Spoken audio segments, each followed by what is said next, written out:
Hi, I'm Caitlin, and this is Book Chats. Today's Top 5 Wednesday is Top 5 Debuts. So when I saw this topic, I thought of this challenge that I've been participating in since 2012. It is the Debut Author Challenge, and it happens yearly, and it is specifically aimed at authors who are debuting in the young adult, middle grade, or new adult genres. It's a kind of a cool challenge, I think, to do. The point of it is to get attention to these authors that are releasing their first book and to get reviews for them. And so you're supposed to read 12 books in a year that are by debut authors in middle grade, young adult, and new adult. Although for me, I just do middle grade and young adult. I don't read new adult. I think it's interesting because really this process, this challenge, is something that has helped me develop kind of my palette, because it's the first thing that really forced me to review. Before I did this challenge, I didn't necessarily review for an outside audience. I pretty much reviewed for myself, but it forces me to look at the book and say, well, I didn't like this, and this is why, or I did like this, and this is why, or this was just mediocre, and here are the things I liked, and here are the things I didn't. So I chose, even though there are some really famous, like, classic debuts,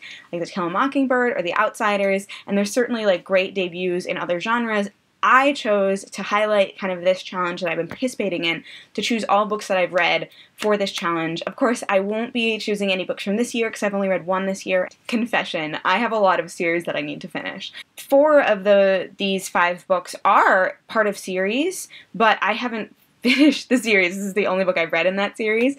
I do intend to finish all of these series, except maybe one I felt like enough of a standalone for me. I'll start with number 5, which is the only non-series, and which I also think I possibly have mentioned before in a top 5. It was Never Have I Ever, My Life So Far Without a Date by Katie Haney. This is considered a new adult memoir. I know I just said I don't read new adult, but occasionally, very, very occasionally I do, and this is one of them. I really enjoyed this book, and it kind of surprised me because it started out, I thought I would like it, and then I started it and I was like, I don't like this beginning because she just seemed very boy crazy and unrelatable to me personally in the beginning of the book, and I was like, where is this going? But where Ms. Haney chose to go with this book and the place she brings it to, I really enjoyed. It really is a story about how we can go through life and the relationships that matter are not necessarily the romantic ones, and not having had a serious romantic relationship doesn't make you less of a person. I felt like that at least was the message that I got from it. So I really liked it, and that is why it is number 5. My book number 4 is the only book that I actually have here with me.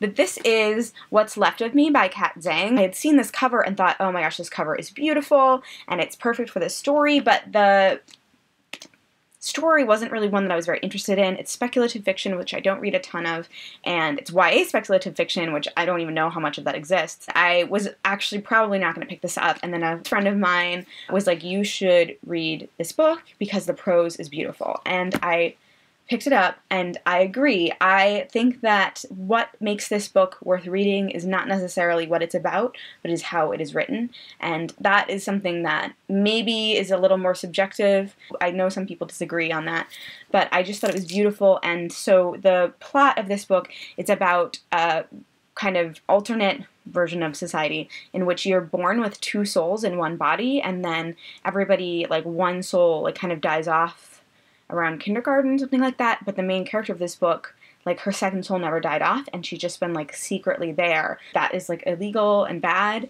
and so they're kind of trying to hide it, but then, you know, things happen.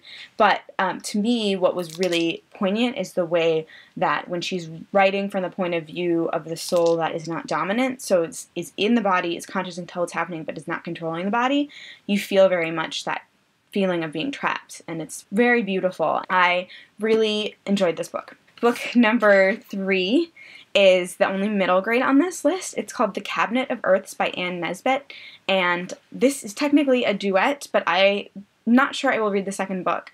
This book is basically about some siblings who move to Paris with their family. They move in, like, relation to one of the parents gets offered this position, and one of the other parents is sick, and it just all of these things are happening kind of interpersonally, and the main plot is that there's like this mysterious society, and they are maybe trying to harm the younger brother of the narrator, and she is kind of trying to investigate and see what's happening, and also adjusting to living in Paris, and also what to me was the most poignant is adjusting to like life in this family that has recently dealt with this sickness and whether or not they're in the clear or not. What I liked about this book is not just the plot. It is very much a middle grade book. It's written with kind of a middle grade plot.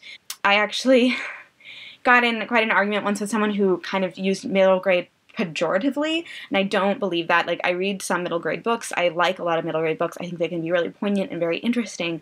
I do think that middle grade often has a slightly more simplistic plot, and things are resolved in a different way. Kind of like if you saw the movie Big Hero 6, that would be like a middle grade movie, plot-wise. But what I really enjoyed about The Cabinet of Earths is that even though it had kind of this, like, thing happening with this mysterious society and potentially is there some kind of magical thing going on here, what felt very real was the concerns that the main character had about her family, about protecting her brother, about the illness that had been in her family and how that affected them, that I thought was really beautifully written and very, like, well expressed. That is The Cabinet of Earths by Ann Nesbitt. Book number 2, I read it just last year, I believe, so I haven't read the sequel yet, but it is out. It's called Half Bad by Sally Green, and it was my favorite debut of last year. This is not a book for everyone. It is partially told in the second person, and I'm going to kind of describe the premise to you, but the premise sounds like every other book you've ever read, but this book is not like every other book you ever read, and that is really significant to me. It is about this boy who it's like parallel to the current England. There is a magical England, kind of, they're not known by non-magical people. There are black witches and white witches. White witches are like ruling of society. They're the good witches, and they have, you know, good magic, and black witches kind of are vagabonds. They go around and just mess with people's lives and are evil. And this boy is the child of one of the most famous, like, black witches, warlocks, I'm not sure which they use, and a white witch who, at the beginning of the novel, what you know is, like, he killed that woman's husband and impregnated her, and he is the youngest in this family, and it follows as he's growing up. So that's the other things that starts when he's very young and goes through kind of him growing up. And in society, witches, whether they're black or white, have to be go through this special, like, coming of age ceremony when they turn 18, and if they don't, they kind of go mad and die. And it has to be done by someone who, like, shares their blood. But as you're following him growing up, there's this question that everyone around him is asking of, like, is he going to be more like the white side or the black side? And as you watch kind of what's happening, you know, these superficial labels, you start to question, are these superficial labels accurate? Are black witches always bad? Are white witches always good? Are the things that we've been told about our past true? And are the things that we do to try to keep things safe actually making them worse? And I think it's not overtly a commentary on anything that's happening now, but I think that it asks questions that it's important for society to ask itself.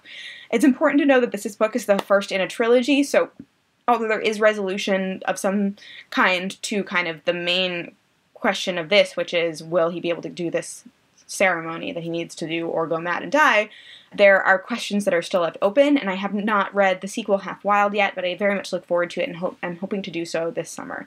But I definitely would recommend Half Bad by Sally Green. Now, the last book on here is my number 1 book, and it's also a book I recently mentioned in a tag, but I don't think I've talked about otherwise on this channel, so I'm glad to have an opportunity to talk about it right now with you today. That book is called Pivot Point by Casey West. This also is a duet. I have not read the sequel, although I intend to do so this summer. What I like about this book, again, is that it seemed from the description like it would be one thing, and then it surprised me with how unconventional and original it was.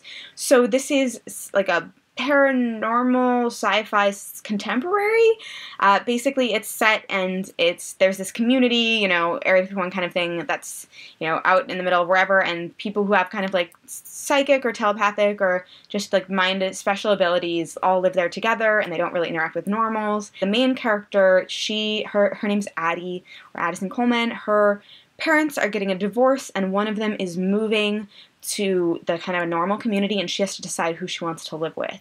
And the thing that makes this interesting is that her special ability is that she can take a decision and she can look forward into the future and see, if I make this decision or this decision, how would things go out? And then she can make her decision knowing how things would spool out. So the premise of the book is that she's looking at the decision of where to live, with which parent to live with.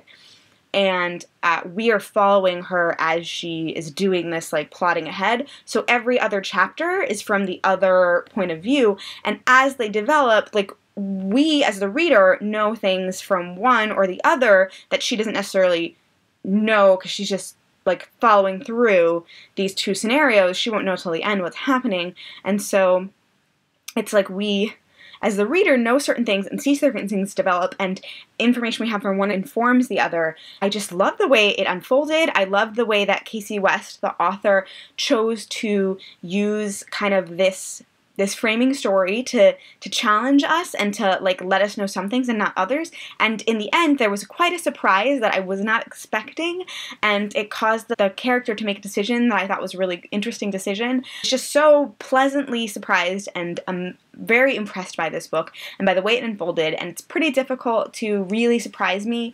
I've read a lot of books and I've read a lot of things and I guess things pretty easily, but this book genuinely surprised me in how it unfolded all the way through, and I really enjoyed it. So those are my top 5 debuts. What are your favorites? I'd love to hear from whatever genre, whatever time, what are your favorite debut books. And I would also really encourage you, let me know if any of you have ever participated in the Debut Author Challenge, and if you haven't, I would super encourage you to give it a chance or to look at it, especially if you read a lot of middle grade and young adult books anyway. If you're someone who pretty much only reads adult books, it's going to be kind of tricky because it's out of your genre. I would love to see more people join this challenge. I'll put a link to a Goodreads group on it down below, although the Goodreads group is not super active.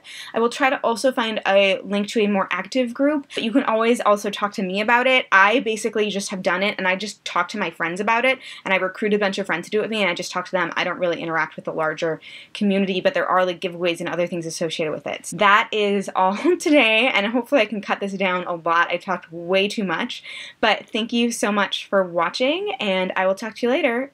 Bye!